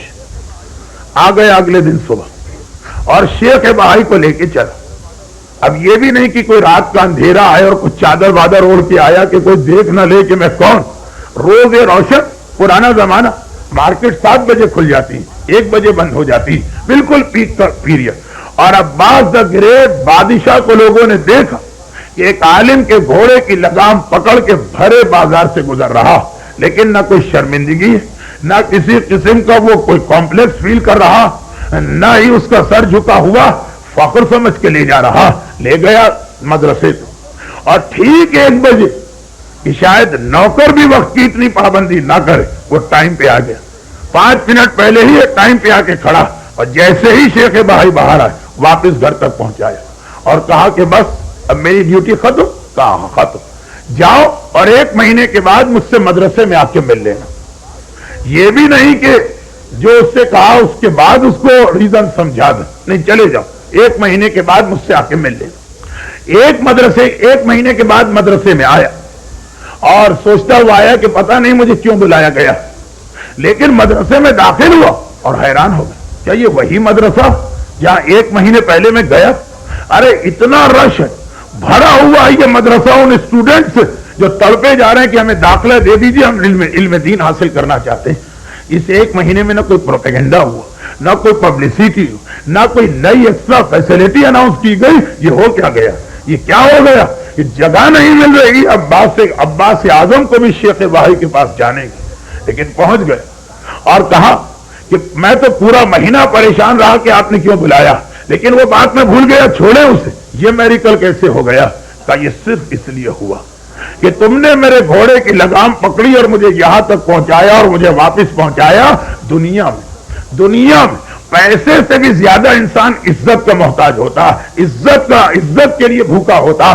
جب لوگوں نے دیکھا کہ ایک عالم کا اسٹیٹس اب اتنا ہائی ہو گیا کہ ایک بادشاہ بھی اس کے گھوڑے کی لگام کو پکڑنا اپنے لیے فخر سمجھتا، بادشاہ غلاموں کی طرح اس کو سروس دیتا، تو سب نے، چاہے ان کے بیٹے کسی اور فیلڈ میں چلے بھی گئے، مثلا میں آج کی زبان میں بات کروں، میڈیکل کالج سے نام کٹوا دیا، بیٹا وہاں نہیں یہاں پہ آؤ، انجینئرنگ کالج سے نام کٹوا دیا، بیٹا وہاں نہیں یہاں پہ آؤ، عزت یہاں، احترام یہاں ہے۔ لوگوں نے اپنے بچوں کو جو کہیں اور بھی جا چکے ہیں اس کیریئر کو چینج کرا دیا، اس لیے کہ عزت، آنر، فخر یہ چیز ہے ہر ایک کے لیے۔ ایران میں بادشاہ نے اتنی قربانی دی، طالب علم آئے، مجتہد بنے، چپے چپے پھیل گئے، کوئی پرابلم نہ رہا۔ وہ 500 سال کی محنتوں کے بعد پھر ہمارے سامنے وہ دور آ گیا۔ ذرا سوچیے، امام خمینی نے خود کئی مرتبہ یہ کہا کہ میں تمہارے سامنے ہوں، لیکن یاد رکھو کہ خمینی بھی یہ انقلاب نہیں لا سکتا۔ اگر نصرت پروردگار و تائید امام کے ساتھ میرا ساتھ دینے کے لیے یہ حوزہ علمی اور یہ علماء نہ ہوتے، میڈیا پورا شاہ کے ہاتھ میں۔ شاہ بھی کتنا ظالم تھا، یہ پڑھیے ذرا جا کے، نیئر ہسٹری کے اندر کوئی بہت پرانی بات نہیں، لیکن شاہ کا وہ پورا میڈیا فیل ہو گیا۔ دیکھیں وہاں اسکولوں میں برین واش کیا جاتا، بالکل حاکم شاہ معاویہ کی طرح سے ٹریننگ دی جاتی، جیسے عراق میں آپ نے علماء سے سنا کہ عراق میں بچے کو پہلا سبق یہ سکھایا جاتا، وہ بچے کے ذہن اور مزاج کے اعتبار کہ میز پہ مثلا پانی رکھ دیے، مثلا سیب رکھ دیے۔ ملت عراق خدا کو ماننے والے، لیکن ان کے بچے اسکول میں بھیجنا ضروری، یہ صدام کی ٹریننگ، اور کہا بچے سے کھڑے ہو جاؤ اور کہو کہ اے خدا مجھے یہ پانی یا یہ شربت چاہیے۔ بچے نے کئی مرتبہ کہا اچھا نہیں، گلاس اپنی جگہ سے نہیں ہلا۔ اب یہ کہو کہ اے علی مجھے یہ شربت چاہیے، بہت علی علی تم کرتے ذرا علی کا نام، وہ گلاس، شربت کا گلاس یا سیب کا ٹکڑا یا جو بھی بچے کے لیے کوئی پرکشش چیز اپنی جگہ سے کیسے ہلے؟ کہا اچھا حسین تم بہت کرتے ہو، حسین کو پکارو۔ اور پھر آپ کو معلوم کہ عراق میں علی اور حسین سے بھی زیادہ جناب عباس کا احترام، اب عباس کو، بچے نے عباس کہا اچھا بیٹا ادھر تو آنا، بچہ آ گیا، کہا لو یہ سیب لے لو، یہ شربت لے لو، یا سوڈا لے لو۔ اور دیکھو ایک بات یاد رکھو کہ جو کچھ ملتا ہے، جو کچھ ہے وہ تم ہو، نہ اللہ کوئی ہے، نہ کوئی حسین ہے، نہ کوئی علی ہے، نہ کوئی عباس، یہ کوئی نہیں ہے، تم ہو جو کچھ ہو، جو کچھ ہو تمہاری پرسنالٹی اور شخصیت۔ بس اب یہاں سے ٹریننگ شروع کی جا رہی۔ پہلا تصور ہی وہ جو ماؤں نے دودھ میں گھول کے جو محبت اہل بیت پلائی، اس سے نکالا جا رہا۔ اور شاہ بھی اسی طرح برین واش کرتا، شاہ کا پورا میڈیا، ٹیلی ویژن، ریڈیو، پورا پریس، پورے اخبارات اس کے ہاتھ میں، پریس سنسرشپ ہر جگہ ہوتی، لیکن شاہ جیسا قانون دنیا میں ہر جگہ یہ ہوتا ہے۔ کمیونسٹ کنٹریز میں جہاں قانون بڑے سخت کہ اگر آپ کو کوئی بک چھپوانا تو پہلے جا کے اس کا اسکرپٹ پاس کرائیے پھر بک چھپوائیے، یہ آسان۔ شاہ کا الٹا قانون تھا، جو کتاب آپ کو چھپوانا ہے پہلے پوری کتاب چھپوا لیجیے، پھر لا کے دکھائیے، پاس ہو گئی تو پاس، اگر فیل ہو گئی تو ساری کتاب کو جلا دینا پڑے گا۔ اب کوئی لکھنے والا کتنا ہی سنبھل کے لکھے، لیکن اتنا رسک کون لے گا؟ خالی اسکرپٹ دکھانے کی بات ہو تو دوسری بات، وہ سارا خرچہ کرے اور اس کے بعد اس کو دریا میں پھینک دینا۔ لیکن اس کے باوجود یہ کیسے ہوا کہ شاہ کا اعلان ہو رہا ہے، دیہات والوں کو 1 مہینے بعد پتہ چل رہا ہے کہ شاہ نے کوئی اعلان کیا، اور نجف کے حوضے میں آغا خمینی نے ایک جملہ کہا ہے، اگلی رات سے پہلے ایران کے بچے کو پتہ چل گیا کہ امام خمینی نے کیا فرمایا۔ یہ اتنا بڑا جو انقلاب آیا، وہ کیا میڈیا تھا جس نے امام خمینی کے کام کو اتنا آسان کر دیا۔ شاہ کتنا ہی زور مارے، لیکن ٹیلی ویژن پہ جو بھی پروپیگنڈا کرے گا، وہ جہاں جہاں ٹیلی ویژن دیکھا جاتا ہے وہیں تک تو یہ بات جائے، اور وہ دیہات اور گاؤں کے جہاں ٹیلی ویژن نہیں ہے یا وہ افورڈ نہیں کر سکتے، وہاں شاہ کا کون سا پروپیگنڈا پہنچے گا؟ وہ لاکھوں کتابیں لکھ ڈالے، وہ لاکھوں مضامین اخبار میں چھپوا دے، وہ 90 یا 80% ملت ایران جس کے دیہاتوں میں اخبار جاتا ہی نہیں، لیکن خمینی کا ایک جملہ نجف میں اس وقت ایک خطبہ دیا اور نیکسٹ مغرب کی نماز تک ایران کے بچے کو پتا چل گیا یہ کیوں، یہ کیا تھا میڈیا، وہ یہی علماء، کوئی مسئلہ ہی نہیں، نہ اخبار کی ضرورت، نہ ریڈیو کی ضرورت، نہ ٹی وی کی ضرورت، ایک خمینی کا جملہ تمام علماء تک پہنچا، علماء مرکز ہیں، پوری بستی اور پورے دیہات تک پہنچ گیا۔ یہ جو سیٹ اپ شیخ بہائی قائم کر کے گئے، اس سیٹ اپ نے شاہ، پھر شاہ کا باپ، اس سے پہلے کے حکمران، ان سب کو شکست دی۔ اور اس کی بہترین مثال آغا مرزا حسن شیرازی کا واقعہ، بہت ہی مشہور واقعہ، خصوصاً نتیجے میں لوگ عقیدے میں اس کو چلائیں گے۔ تو امام نے کہا کہ سب سے بڑی وارننگ، سب سے بڑا ڈینجر تو یہی ہمارے ماننے والوں کے لیے کہ آخری زمانہ آنے تک اتنے جھوٹے امام آ چکے ہوں گے کہ ہمارے ماننے والے خود کنفیوز ہوں گے۔ ایک چھوٹا گروپ تو ٹھیک ہے لیکن باقی سب کنفیوز ہوگا، اور جھوٹے امام ان کو اتنا دھوکہ دیں گے کہ یا تو وہ جھوٹے کو امام مان لیں گے یا سچے کا بھی انکار کر دیں گے۔ اور پھر اس موقع پر ایک بات میں اور بتا دوں کہ زمانہ، ماحول اور حالات ایسے کہ اس کی تیاری بھی ہو رہی کہ ہم لوگوں کو کسی طرح سے امامت کے عقیدے سے ہٹایا جائے اور ہمیں کم از کم 12ویں امام کے بارے میں شک میں ڈالا جائے۔ تیاریاں بھی ہو رہی، اور اس تیاری کا سب سے بڑا ریزن کیوں یہ تیاریاں ہو رہی؟ سب سے بڑا ریزن ایران کا اسلامی انقلاب، اسلامک ریولیوشن جو ایران میں آیا، اس نے ہمارے تمام دشمنوں کو ایک مرتبہ سوچنے پہ مجبور کر دیا۔ معصوم کی حدیث بہت اہم، ہر حدیث امام اہم ہے، لیکن کچھ حدیثیں ایسی ہیں کہ جس کو ہم سرسری پڑھتے ہیں، اس پہ غور کیجئے۔ امام نے کہا کہ یاد رکھو، اپنے دشمنوں کو، اپنے مینس اسلام کے، دین کے دشمنوں کو گمراہ سمجھنا کہ وہ سیدھے راستے سے ہٹیں، مگر انہیں بے وقوف نہ سمجھنا۔ ہماری سب سے بڑی غلطی اگر ہم یہ سمجھیں کہ چونکہ ہم رائٹ پاتھ پہ چل رہے ہیں اس لیے اب ہمیں کوئی نہیں بہکا سکتا۔ ہمارے دشمن غلط ہیں، رانگ ہیں، لیکن بہرحال ان کے پاس چالاکی، مکاری، شیطنت ہے، اور اسی لیے ہمیں ہر وقت اویئر رہنا، پتہ نہیں کس وقت کیا پلاننگ ہو رہی۔ سر جوڑ کے بیٹھے، ایران میں اتنا بڑا انقلاب آیا کیسے؟ وہ قوم، وہ ملت، وہ نیشن، یہ میں صرف اس لیے بتا رہا ہوں کہ میرے ٹاپک سے اس کا ریلیشن، ایسی قوم جو بالکل مردہ تھی، ختم تھی، سینس اس میں ختم ہو گیا تھا، اچھائی اور برائی کی جو ڈسٹنگوش کا جذبہ ہے وہ مٹا دیا گیا تھا، پھر کیسے اتنا بڑا انقلاب آیا؟ انہوں نے غور کیا، اینالیسس کیا، جس کنٹری میں آپ بیٹھتے ہیں وہاں ہر چیز کے اوپر اینالیسس ہوتا، غور کیا گیا، اور ایک ریزلٹ انہوں نے نکالا، اتنا بڑا انقلاب آ کیسے گیا؟ فقط ایک ان کے سامنے ریزن آ رہا، وہ کیا ریزن؟ انہوں نے یہ دیکھا کہ انقلاب کی اہم ترین پرسنالٹی کو لے لو یا چھوٹے چھوٹے بچوں کو لے لو، ایک چیز کامن ہے۔ امام خمینی سے انقلاب کے بعد کسی نے ایک سوال کیا، نہیں سوال نہیں، ایک ایڈوائس دی، ایک مشورہ دی۔ ایسے بھی لوگ ہیں جو نائب امام کو، جو مراجع کو، جو مجتہدین کو، جو علماء کو مشورہ دیتے، ایسے بھی لوگ ہیں جو گائیڈ کرتے ہیں کہ ہم جس طرح چلا رہے ہیں ویسے آپ کو چلنا چاہیے۔ اور یہ کوئی آج کی بات نہیں، یہ مولا کے زمانے میں بھی ہو چکا۔ نہج البلاغہ کا ایک پورا خطبہ، عجیب خطبہ، پڑھے انسان تو ہنسی آتی ہے، لیکن یہ ہنسی بڑھ جاتی ہے جب ہم دیکھتے ہیں کہ یہ خطبہ پڑھنے والے بھی وہی غلطی کر رہے ہیں جس کو کنڈیم کیا جا رہا ہے خطبے میں۔ میرا مولا ایک عجیب جملہ کہتا کہ اے میرے لشکر والوں، علی کا لشکر، میری سمجھ میں یہ نہیں آ رہا، علی کہہ رہے ہیں میری سمجھ میں نہیں آ رہا، میری سمجھ میں نہیں آ رہا کہ میں تمہارا امام ہوں یا تم میرے امام ہو، تمہیں میری باتیں ماننا یا مجھے تمہاری باتوں کو فالو کرنا۔ علی کہہ رہے ہیں میری سمجھ میں نہیں آ رہا۔ ہر آدمی ایک مشورہ لے کے کھڑا، ہر آدمی علی کو گائیڈ کر رہا، ہر آدمی علی کو ایک ایڈوائس دے رہا، ایسا کہ نہج البلاغہ میں میرے مولا کو یہ کہنا پڑا کہ میری سمجھ میں نہیں آتا کہ میں امام ہوں یا تم میرے امام ہو، مجھے تمہیں فالو کرنا۔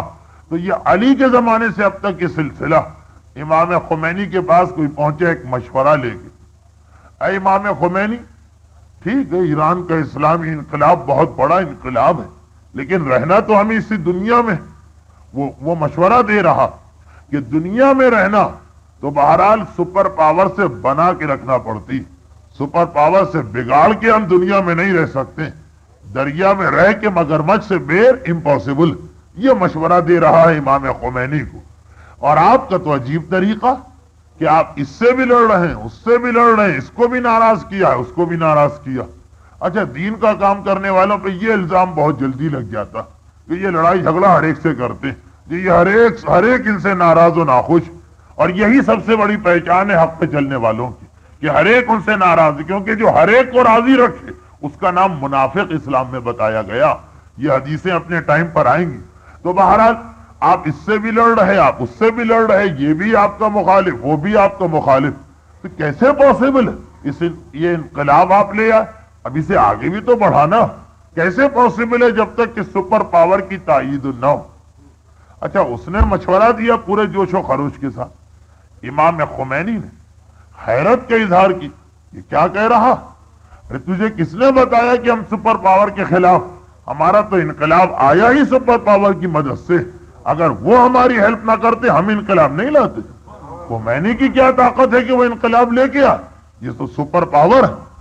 مشورہ دینے والا اب ذرا چکرا کے رہ گیا، وہ ہو گیا پزل کہ یہ کیا بات، میں تو مشورہ لے کے آیا ہوں، امام کہہ رہے ہیں کہ جی ہمارے پاس تو ہے سپر پاور۔ کون سی سپر پاور؟ وہ حیران، اے امام خمینی کون سی سپر پاور کی آپ بات کر رہے ہیں؟ امریکہ بھی آپ سے ناراض، روس بھی آپ سے ناراض۔ امام خمینی نے کہا کہ یہ سپر پاور کو تھوڑی، اس کو تھوڑی کہتے سپر پاور، دنیا میں دو ہی سپر پاور، اور دونوں ہمارے ساتھ ہیں، ایک ہمارا خدا، ایک ہمارا امام زمانہ۔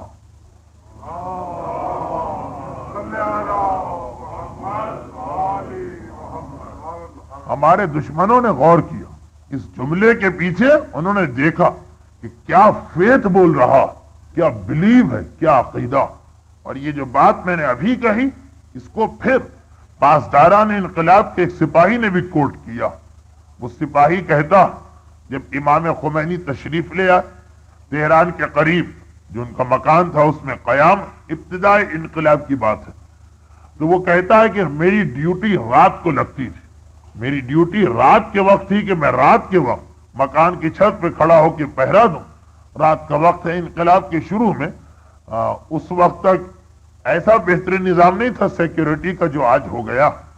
تو وہ کہہ رہا ہے کہ ایک رات کو حیرت زدہ رہ گئے، تعجب مجھے ہوا، میں مکان کی چھت پہ اسلحہ لے کے کھڑا ہوں، چاروں طرف دیکھ رہا ہوں کہ کہیں کوئی دشمن، کوئی ایسا مخالف تو قریب نہیں آتا، کہ میں نے دیکھا کہ امام خمینی کے کمرے کا دروازہ کھلتا اور امام خمینی ایک عام لباس میں باہر آتے ہیں، صحن میں آ کے قبلہ رخ بیٹھ جاتے ہیں، اور ایک مرتبہ ہاتھوں کو بلند کر کے آسمان کو دیکھتے ہیں، اور ایک ہی جملہ بار بار ریپیٹ کرتے ہیں کہ اے اللہ کی حجت، یا حجت اللہ، باپ تشریف لائیے، جو کام خمینی کے کرنے کا ہے وہ خمینی نے کر دیا، اب اس کے بعد اس کو آگے بڑھانا یہ آپ کا کام۔ مولا، جو خمینی کی طاقت تھی اس کے مطابق خمینی اپنی ڈیوٹی کو انجام دے چکا، مولا اب مزید خمینی کی طاقت نہیں ہے، آپ ہی تشریف لائیے۔ خمینی جیسی شخصیت جو دنیا کو ہلا کے رکھتی، لیکن وہ کہتی ہے یا امام زمانہ، یا حجت اللہ، یا ولی اللہ، آپ کی ہیلپ نہ ہو تو میں کچھ بھی نہیں، میں کوئی کام نہیں کر سکتا ہوں۔ یہ خمینی کہہ رہا، ہمارے دشمنوں نے غور کیا، کیا عقیدہ ہے اس کے پیچھے؟ امام زمانہ کا۔ اب باقی بھی انہوں نے دیکھا، ٹائم اور میرا ٹاپک دونوں ڈیمانڈ کر رہے ہیں کہ میں جلدی سے اس پوائنٹ کو کلیئر کر کے اپنے ٹاپک پر آ جاؤں۔ پھر انہوں نے دیکھا ایران کے دوسرے علماء، ایران کے مرد، ایران کی عورتیں، ایران کے عام انسان انالیسس کرتے کرتے بچوں تک پہنچے۔ وہ وقت آ گیا کہ ایرانی حکومت ویسٹرن میڈیا کے ریپریزنٹیٹیوز کو فرنٹ پہ لے جانے کا اعلان کیا، اور ان کو فرنٹ پہ لے کے گئے۔ عراق ایران جنگ ابتدائی مرحلہ۔ جب یہ لوگ وہاں پہنچے تو یہ دیکھ کے حیران ہو گئے کہ جس کو ہم نے جھوٹا پروپیگنڈا بنایا تھا، ہم کو تو معلوم ہے کہ ہم جھوٹ بنا رہے ہیں، وہ بات سچ نکل رہی کہ فرنٹ کے اوپر 12، 13، 14 سال کے بچے بھی موجود جو باقاعدہ حصہ لے رہے ہیں، جنگ کر رہے ہیں۔ آپ تو یہاں بیٹھے، کیسی کیسی باتیں کی گئی یہاں تک کہ ایک جملے پہ تو امام خمینی بھی مسکرائے. یہ جب یہ کہا گیا کہ جی ایران کے عوام تو جنگ میں حصہ نہیں لینا چاہتے، زبردستی ان کو میدان جنگ میں بھیجا جا رہا، زبردستی ان کو فرنٹ پہ بھیجا جا رہا، ایران کی گورنمنٹ اپنے شہریوں پہ زبردستی کر رہی، بائی فورس پریشر ڈالا جا رہا. امام مسکرائے تھے، کہا کہ اگرچہ ہمارے دشمنوں کو ابھی تک پورا سچ بولنے کی توفیق نہیں ہوئی، لیکن خدا کا شکر ہے کہ آدھا سچ تو انہوں نے بولا. پہلے تو ٹوٹل جھوٹ ہوتا تھا، اب 50% سچ ہو گیا. یہ بات بالکل ٹھیک کہ ہمیں اپنی ملت پہ زبردستی کرنا پڑ رہی، یہ آدھی بات تو صحیح، لیکن اس کے بعد اس لیے نہیں کہ ہم ان کو زبردستی بھیج رہے ہیں، اس لیے کہ ہم کو ان کو روکنا پڑ رہا، کیونکہ ہر ایک کا یہ جذبہ ہے کہ ہمیں میدان میں جانا، ہر ایک مرنے کے لیے تیار، مرد ہو یا عورت ہو یا عالم ہو یا جاہل ہو یا بوڑھا ہو یا بچہ. تو زبردستی کرنا پڑ رہی تھی، روکنا پڑ رہا تھا لوگوں کو کہ بھائی ہر ایک کو میدان پہ جانا بھی واجب نہیں، جو دوسری ڈیوٹیز ہے وہ بھی انجام دینا. تو خیر جب یہ ریپریزنٹیٹیو پہنچے اس میڈیا کے تو دیکھا انہوں نے کہ وہاں واقعاً 12-13 برس کے بچے بھی. اب بچے کی فطرت ہے کھیل کود ہنسی مذاق، زندگی کے یہی مزے اسے پسند آتے ہیں، ذرا ذرا سی تکلیف سے گھبرا جاتا. چنانچہ جو تجربے کار ماں باپ ہیں ان کو پتا کہ بچے کو دوائی تک پلانا ایک مسئلہ ہو جاتا. بچے بہرحال وہ تو انہی دنیا کے انہی لذتوں کے اندر لگے رہتے ہیں، اور اسلام نے پرمیشن بھی دی ہے جب تک حرام نہ ہو. تو خیر 12 برس کا بچہ اپنے اسکول کو، کالج کو، ساتھیوں کو، کھیل کود کو چھوڑ کے یہاں کیوں؟ سمجھ گئے کہ ضرور یہ وہ بچے ہیں کہ ہم تو جھوٹ بنا رہے تھے، وہ سچ نکلا، ان کو زبردستی لایا گیا. چنانچہ جو ساتھ میں گائیڈ کرنے والے ایرانی حکومت کے نمائندے تھے ان سے کہا کہ ہم ان میں سے کسی کا انٹرویو کر سکتے ہیں، اور یہ یقین ہے کہ کوئی بہانہ بنا کے بات کو ٹال کے ادھر ادھر کر دیا جائے گا. لیکن وہاں سے جواب آیا کہ بسم اللہ، شوق سے جس سے آپ کا دل چاہے جا کے بات کر. حیرت تو ہوئی لیکن آگے بڑھے، اور ان کے خیال میں ان بچوں میں جو سب سے زیادہ سیدھا سادہ بھولا بھالا انوسینٹ، جس کو کچھ نہیں پتا ہوگا، جس سے ٹروتھ اگلوانا آسان ہے، اس کے پاس پہنچے کہ یہ بہت چھوٹا بچہ، کتنا اس کو برین واش کیا گیا، لیکن بہرحال ہم اپنی باتوں کے ذریعے سے ٹروتھ اگلوا لیں گے. گئے اس کے پاس اور اس سے سوال کیا کہ بھائی تم میدان میں کیوں آئے؟ اسکول کو چھوڑ کے، کھیل کے میدان کو چھوڑ کے جنگ کے میدان میں کیوں آئے؟ اب بچہ کیا جواب دے؟ والدین نے کہا فلاں عالم کی تقریر سنی، میرے دل میں شوق پیدا ہوا. اسی قسم کی بات کہے گا اگر وہ برین واش ہے، ورنہ یہ کہے گا کہ زبردستی بھیجا گیا، مٹھائی کا لالچ دے کے بھیجا گیا مثلا. لیکن بڑا عجیب جواب دیا بچے نے، اور اتنا عجیب جواب کہ ہمارے پاس بوڑھے بھی نہیں سمجھ پاتے ہیں کہ وہ بچہ کہہ کیا گیا. لیکن بہرحال اس سے ہم کو ریزلٹ نکالنا. بچے سے پوچھا تم کیوں آئے ہو میدان میں؟ وائے، لڑنے کے لیے، مرنے کے لیے، یہ مصیبتیں فیس کرنے کے لیے. تو بچے نے کہا اس لیے کہ دو ہی صورتیں، یا میں زندہ رہوں گا یا میں مر جاؤں گا، دونوں صورتوں میں کامیاب. اب ذرا سنیے اس کی کامیابی، دونوں صورتوں میں میں کامیاب. ذرا شوق لگا، کیا مطلب؟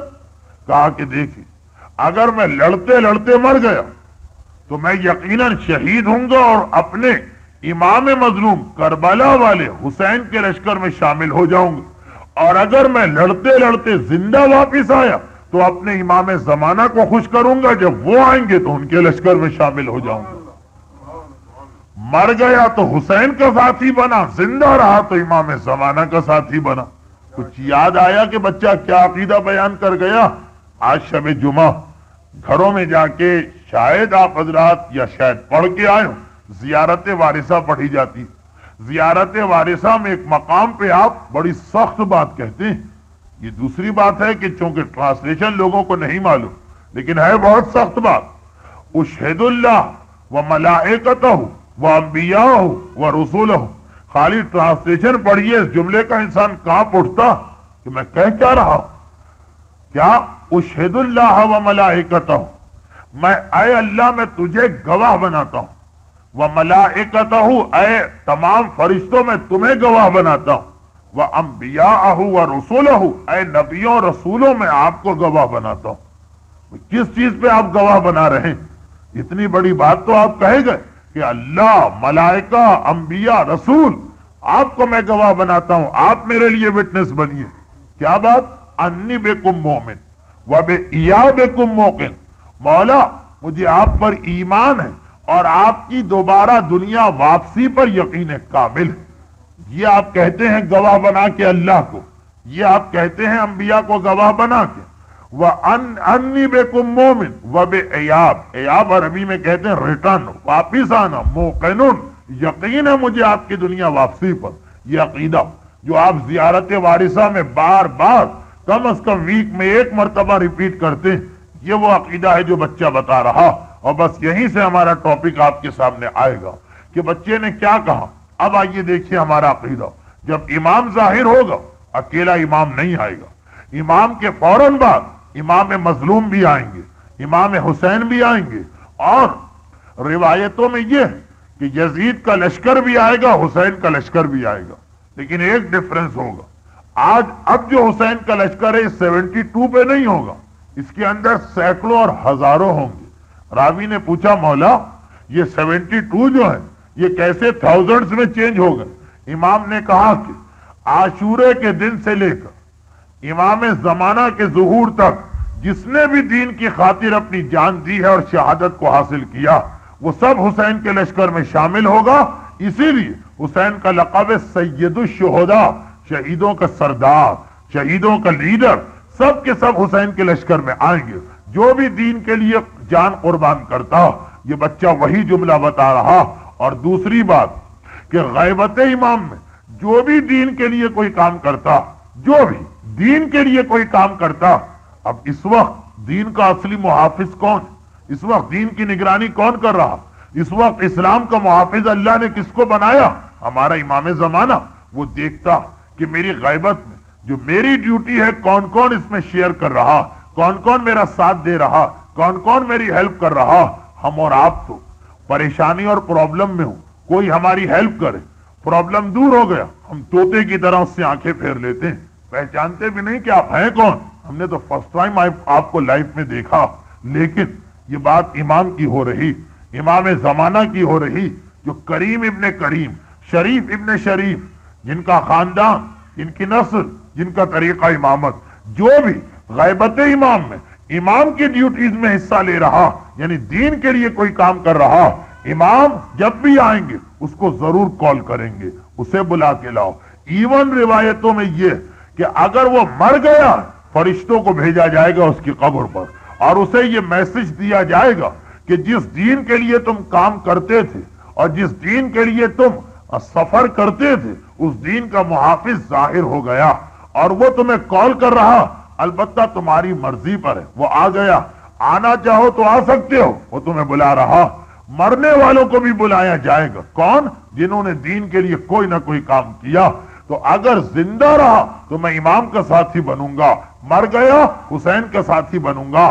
بچے نے بھی یہ کہا، امام خمینی نے بھی یہ کہا. ہمارے دشمن سر جوڑ کے بیٹھے، کہا کہ اچھا ایران کا یہ عظیم انقلاب اس لیے آیا کہ وہاں ہر چھوٹے بڑے کو امام زمانہ پہ یقین کامل ہے. اب اس عقیدے کو مشکوک کرنا ہے، اب اس عقیدے کو ختم کرنا ہے. اب امام کے ماننے والوں اور شیعان آل محمد کو امامت کے عقیدے سے ہٹانا ہے. لیکن کون سا امام؟ فقط آخری امام. کہ یہ وہ عقیدہ ہے، زندہ عقیدہ جس نے ان کو اتنی پاور دی ہے. کام شروع ہو گیا ہے. لیکن ہمارا چھٹا امام 1400 سال پہلے کہہ چکا کہ اے ہمارے شیعوں، کم سے کم 12 آدمی آ کے تمہیں دھوکہ دیں گے. اور ایون یہ بھی پاسبل ہے کہ 70 آئیں اور تمہیں دھوکہ دیں. تو تمہیں ہر وقت اویئر ہو کے بیٹھنا، تیار ہو کے بیٹھنا، ہر وقت سوچ کے بیٹھنا. پتہ نہیں کس وقت امام آ جائے. سچے اور جھوٹے میں تم فرق کیسے کرو گے؟ کیسے ڈسٹنگوش کرو گے؟ اسپیشلی جو آخری زمانے کے مومن، جو میں نے جملہ کہا تھا، ان کے لیے ایک بہت بڑا پرابلم ہے، یہ ایک ڈس ایڈوانٹیج بھی ہے. لیکن اگر اس مرحلے سے ہم گزر گئے تو ہم سے زیادہ خوش قسمت اس کائنات میں کوئی نہیں ہوگا کہ ہم امام کے لشکر میں شامل. آخری زمانے کا مومن. اب آخری زمانہ کسے کہتے ہیں؟ کیسے پتا کہ آخری زمانہ کیا؟ آخری زمانے کی پہچان روایتوں میں آئی، آخری زمانے کی نشانیاں روایتوں میں آئی. جیسے جیسے ہم وہ حدیثیں پڑھتے جاتے ہیں ہمیں تو ایسا لگتا کہ جیسے کوئی آج کامنٹری کر رہا ہے ہمارے حالات کو دیکھ کے، بالکل ایسا لگتا۔ وقت بہت کم رہ گیا، مجلس کا وقت پورا ہو رہا ہے، اور ویسے بھی شب جمعہ عبادت کی رات ہے۔ میں ذکر کو مختصر کرتا ہوں، صرف 2 چھوٹی حدیثیں آج پڑھتا ہوں، باقی چیزیں انشاءاللہ کل اور پرسوں کی مجلس میں۔ ٹاپک یاد رکھیے، ظہور امام اور ہماری ذمہ داریاں، جو 2 چھوٹی چھوٹی حدیث ہیں۔ پہلی حدیث عجیب حدیث ہے۔ عجیب کا مطلب یہ کہ یہ ہمارے برادران اہل سنت کے پاس بھی اور یہ ہماری کتابوں میں بھی، نہج البلاغہ کے خطبے میں اس کا ریفرنس، اور برادران اہل سنت کے پاس عبداللہ ابن مسعود کے حوالے سے پیغمبر کا جملہ، دونوں کے اندر ایک ہی بات کامن ہے۔ ارشاد فرما رہے ہیں رسول یا امام، ہمارے یہاں امام کا ریفرنس ہے اور ہمارے بھائیوں کے یہاں رسول کا۔ ارشاد فرما رہا ہے اللہ کا نمائندہ، معصوم ریپریزنٹیٹیو، کہ آخری زمانے کی پہچان یہ کہ میری امت 4 گناہ بہت زیادہ کرے گی، 4 گناہ، اور 4 گناہ جو کرے گی وہ بھی عجیب طریقے سے، ایک عجیب ٹرک کے ساتھ۔ وہ یہ ہے کہ گناہ تو ہر دور میں ہوئے، آخری زمانے میں گناہ جو ہوں گے وہ اس طرح کہ پہلے یہ جو گناہ ان کو کسی طرح حلال بنایا جائے گا، پہلے حرام کو کنورٹ کیا جائے گا حلال میں۔ جب تک ہم حرام کو حرام سمجھیں، ایک بہرحال ایک اتنی ہوپ ہوتی کہ کبھی بھی ہم کو ہوش آ سکتا، جب ہم حرام کو حرام ہی نہ سمجھیں تو کیسے اس سے اپنے آپ کو کبھی بچائیں گے؟ توبہ کا چانس بھی ختم۔ 4 گناہ، شراب، گانا، سود اور رشوت۔ شراب و گانا، سود اور رشوت، یہ 4 گناہ ہر دور میں ہوئے۔ 1400 سال کی اسلامک ہسٹری میں کوئی پیریڈ ایسا نہیں کہ یہ 4 گناہ ختم ہوئے۔ لیکن آخری زمانے کی خصوصیت یہ کہ یہ اس گناہ کو پہلے کنورٹ کریں گے حلال میں، اور اس کے بعد پھر یہ گناہ کریں گے۔ پھر یہ بھی بتایا کہ کنورژن ہوگا کیسے۔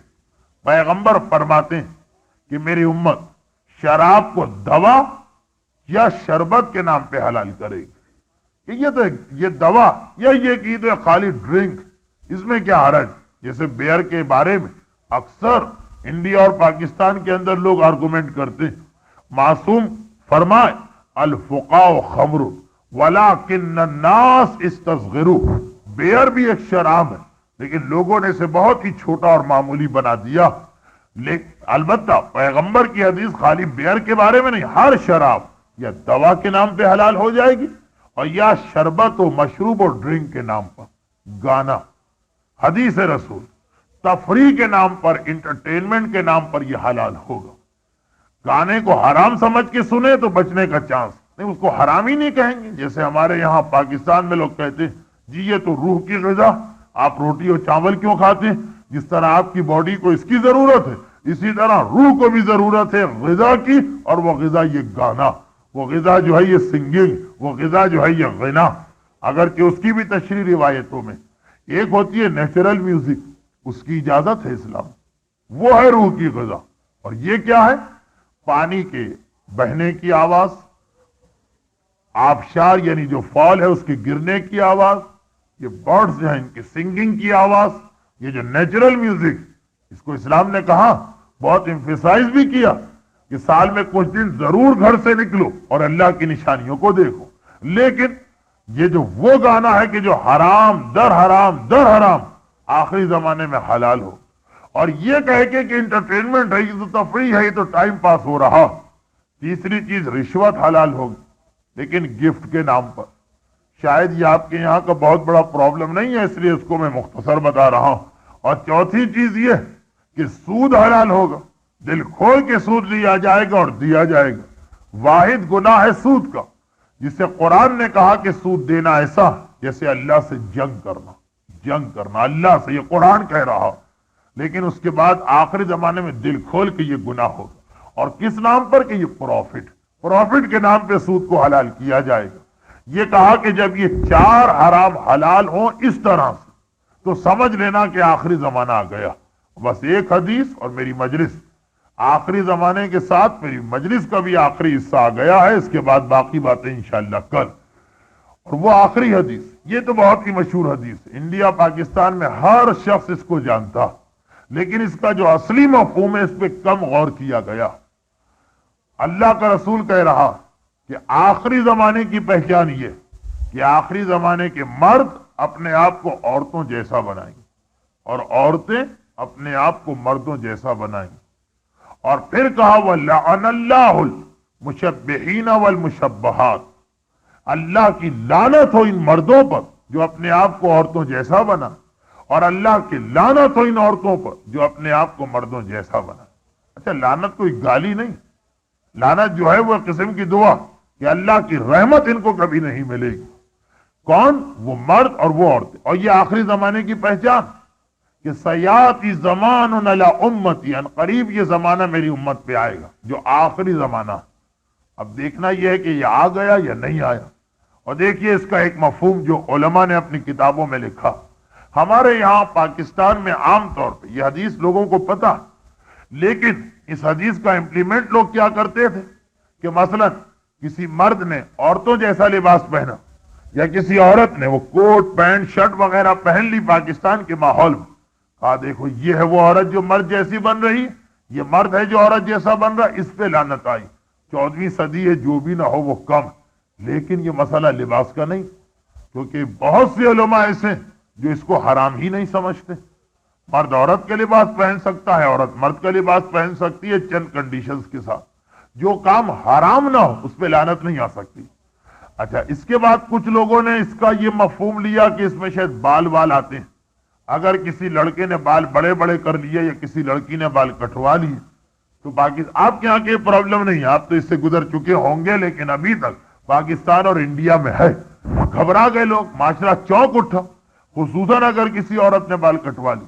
یہ ہیں وہ عورتیں جن کا رسول نے اپنی حدیث کے اندر لعنت کے ساتھ تذکرہ کیا۔ لیکن کوئی بھی موجودہ مراجع میں سے ایسا نہیں جو عورت کے بال کٹوانے کو حرام سمجھتا۔ جب یہ حرام ہی نہیں تو لعنت اس کے اوپر بھی نہیں آ سکتی۔ کچھ نے کہا کہ جس کا تعلق جاب سے، عورتیں گھر سے نکل کے جاب کرنے لگی۔ اچھا، عورت اگر اپنے حجاب کے ساتھ جاب کرے تو کیا حرج؟ اسلام کو کوئی اعتراض نہیں۔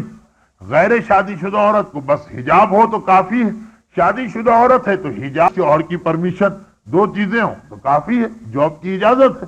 لیکن ہمارے یہاں جو انڈیا پاکستان میں ذرا مشکل تھا ماحول، کہا کہ یہ وہ عورتیں، لیکن یہ بھی نہیں، کیونکہ تمام علماء کہتے ہیں کہ یہ جائز عمل۔ تو لباس، بال، گھر سے نکل کے کام، یہ اس حدیث کا مطلب نہیں۔ جو اس حدیث کا بالکل کلیئر اور سامنے مطلب ہے اس پہ کوئی غور نہیں کرتا۔ جس کو سمجھیں آپ تو آپ بھی کہیں گے کہ ہاں یہ سب سے زیادہ لاجیکل سمجھ میں آتا۔ پیغمبر کہہ رہے ہیں کہ کچھ مرد ہیں جو عورتوں جیسے بنیں گے، عورتیں ہیں جو مردوں جیسی بنیں گی۔ اب جو حدیث کا مفہوم ہے یہ میرے ٹاپک میں نہیں، میں تو یہ عہد کر کے آیا تھا کہ یہاں ان 3 مجالس میں اس کو پڑھنا ہی نہیں، لیکن بے اختیار میری زبان پہ یہ حدیث آ گئی ہے، لیکن پھر یہ ٹاپک کل اور پرسوں ریپیٹ نہیں ہوگا۔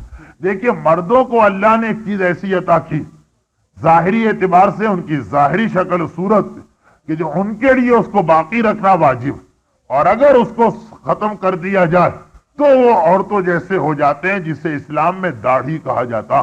داڑھی واجب ہے، اس کا منڈوانا حرام ہے۔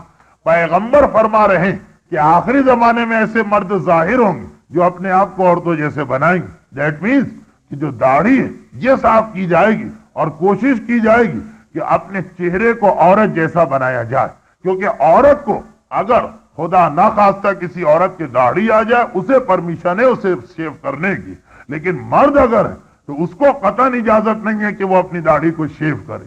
اور اسی طرح ایک حکم عورت کے لیے ہے جو مرد کے لیے نہیں، اور وہ ہے حجاب کا حکم یا پردے کا حکم۔ آخری زمانے میں ایسی عورتیں آئیں گی جو اپنے آپ کو مردوں جیسا بنائیں گی۔ اس کا مطلب بال نہیں ہے، اس کا مطلب ڈریس نہیں ہے، اس کا مطلب جاب واب نہیں، اس کا مطلب کیا؟ جو حجاب اسلام نے عورتوں کے لیے رکھا وہ عورتیں آئیں گی جو حجاب کو اتار کے مردوں کی طرح سے بغیر کسی حجاب کے گھومنا چاہیں گی۔ تو پیغمبر کی حدیث کہ آخری زمانے کی نشانی یہ ہے، پہچان یہ ہے، سائن یہ ہے کہ جب ایسے مرد آ جائے جو اپنے آپ کو عورت جیسا بنائے، ایسی عورتیں آ جائیں جو اپنے آپ کو مردوں جیسا بنائیں، یعنی معاشرے میں یہ 2 گنا بہت کامن ہو جائے، سمجھ لینا کہ یہ آخری زمانہ ہے۔ اب ہر صبح شام انتظار کرتے رہنا، کسی وقت بھی میرا بیٹا ظاہر ہو سکتا ہے۔ یہ 2 حدیثیں آپ نے سنی ہیں، اور ایسی ایک اور حدیث ہے، وہ کل انشاءاللہ۔ تو ان حدیثوں کو سننے اور پڑھنے کے بعد یقین بڑھتا جاتا، 100% شیورٹی سے تو ہم نہیں کہہ سکتے، یقین بڑھتا جاتا کہ شاید ہمارا ہی یہ زمانہ آخری زمانہ ہے، اور اگر ہمارا یہ زمانہ آخری زمانہ ہے، ہمیں بہت ہوشیار ہو کے بیٹھنا ہے، ہمیں بہت ہی زیادہ اویئر ہو کے بیٹھنا ہے، اور ہمیں ہر وقت ڈرتے ہوئے انتظار کرنا ہے۔ امام آئیں گے، وہ امام کہ جن کی زیارت اب تک کسی نے نہیں کی ہے ظاہری دنیا کے اندر، پتہ نہیں ہم ان کے ساتھی بنے یا پتہ نہیں ہم ان کے خلاف ہو جائیں، کیونکہ ہمارے سامنے تو ہسٹری میں یہاں تک ہے کہ ہمارا یہ وہ امام ہے کہ جس کی مخالفت خود اس کی فیملی میں شروع ہو گئی تھی، بالکل پہلے مرحلے کے اندر۔ یہ جملہ جو میں نے کہا، ہمارا امام اب تک کسی کے سامنے نہیں آیا، یہ تصور غیبت کا یاد رکھیے۔ ایسا نہیں ہے کہ امام کچھ عرصے ظاہر تھے پھر غائب ہو گئے، جیسے عیسیٰ کچھ عرصے دنیا میں رہے پھر غائب ہوئے، خضر کچھ عرصے دنیا میں رہے پھر غائب نہیں۔ ہمارا امام پیدائش کے دن سے غائب ہے، اب تک اس کو کسی نے نہیں دیکھا۔ ہاں، یوں امام خود کسی سے ملاقات کریں وہ دوسری بات ہے، لیکن باقاعدہ گھر میں رہے ہوں، ایک لائف گزاری ہو، فیملی کے ساتھ اس دنیا میں رہے ہوں، یہ اب تک نہیں ہوا ہے۔ امام کی فرسٹ پبلک اپیئرنس اسی وقت ہوئی تھی جب ہمارے 11ویں امام شہید ہوئے تھے، اور امام کی نماز جنازہ امام پڑھاتا ہے۔ اس مسئلے کی وجہ سے ہمارے 12ویں امام کو ایک مرتبہ غیبت کے پردے سے باہر آنا پڑا تھا، ورنہ ہمارے امام زمانہ کے لیے پہلے دن ہی سے غیبت کو رکھا گیا ہے۔ پہلے دن سے ہمارے زمانے کا امام غائب ہے۔ 15 شعبان 255 ہجری یا 256 ہجری، اختلاف ہے روایتوں میں، پیدا ہونے والا امام اس دن سے پردہ غائب میں ہے۔ یا باپ نے دیکھا تھا یعنی 11ویں امام نے، یا ماں نے دیکھا تھا یعنی جناب نرجس خاتون نے، یا باپ کی پھوپھی نے دیکھا تھا یعنی جناب حکیمہ خاتون، یا ایک غلام نے دیکھا تھا کافور، یا ایک عورت نے دیکھا، ایک کنیز نے دیکھا تھا نسیم، اور کسی کا تذکرہ نہیں ملتا۔ پہلے دن سے پردہ غیبت میں ہے۔ بار بار 11واں امام نصیحت کر رہا تھا، بیٹا تمہیں غیبت میں زندگی گزارنا ہے، لیکن 2 مرحلے ایسے آئے کہ میرا 12واں امام غیبت سے ظاہر ہو رہا تھا، اور دونوں کا تعلق ربیع الاول کی انہی تاریخوں سے تھا۔ امام نے، میرے 11ویں امام نے، بہت دل چاہتا تھا کہ آج 11ویں امام کے حالات آ جائیں، لیکن بات ایسی نکلی کہ یہ موضوع نامکمل رہ گیا۔ انشاءاللہ شاید آنے والی 2 مجالس میں کہیں کچھ اشارہ ہو جائے، کیونکہ 11ویں امام کے حالات میں ایک لیسن ہمارے لیے بہت ہی اہم ہے، بہت ہی اہم ہے، خصوصاً ہمارے موجودہ ماحول میں۔ اسے تو ضرور آپ تک میں پہنچانا چاہتا ہوں، تو شاید کچھ تذکرہ ہو جائے۔ یہ جملہ میں ان لوگوں سے کہہ رہا ہوں معذرت کے ساتھ کہ جو واقعاً بعد میں فیل کریں گے کہ 11ویں امام کی شہادت کی رات مصائب تو ہوئے لیکن ذکر نہ ہو سکا 11ویں امام کا، تو انشاءاللہ تھوڑا تذکرہ ہو جائے گا بعد میں۔ میرا 12واں امام، 11ویں امام نے غیبت میں پہلے دن ہی سے رکھا، لیکن اس غیبت کی اطلاع بہرحال حاکم کو مل گئی کہ 11ویں کے یہاں 12واں پیدا ہو گیا ہے۔ جیسے ہی یہ اطلاع ملی فوراً ہی 11ویں امام کو زہر دیا گیا۔ 11ویں امام کو زہر کیوں دیا گیا؟ حاکم کی خواہش یہ تھی کہ 12واں امام پیدا ہی نہ ہو، چنانچہ 11ویں امام کو ایک قید خانے میں رکھا گیا۔ ہمارے 11ویں امام کے بارے میں 2 جملے سن لے۔ معصومین میں یہ سیکنڈ ینگسٹ امام ہے، دوسرے سب سے کم عمر امام۔ ویسے سب سے کم عمر امام 9ویں امام، 25 سال کی ایج، 11ویں امام 28 سال، فقط 28 ایئرز۔ لیکن امامت کا پیریڈ جو ہے وہ سب سے شارٹیسٹ 11ویں امام کا، 11ویں امام سے کم صرف 6 سال۔ 22 کی ایج پہ امام بنے، 28 کی ایج میں شہید ہو گئے، صرف 6 سال۔ 9واں امام 25 سال کی ایج ہے لیکن امامت 17 سال کی، کیونکہ 8 سال کی عمر میں امام بن گئے تھے، 25 سال تک امام رہے۔ تو 11ویں امام امامت پورے 12 اماموں میں سب سے چھوٹا پیریڈ آف امامہ وہ ہمارے 11ویں امام کا ہے۔ اور حاکم نے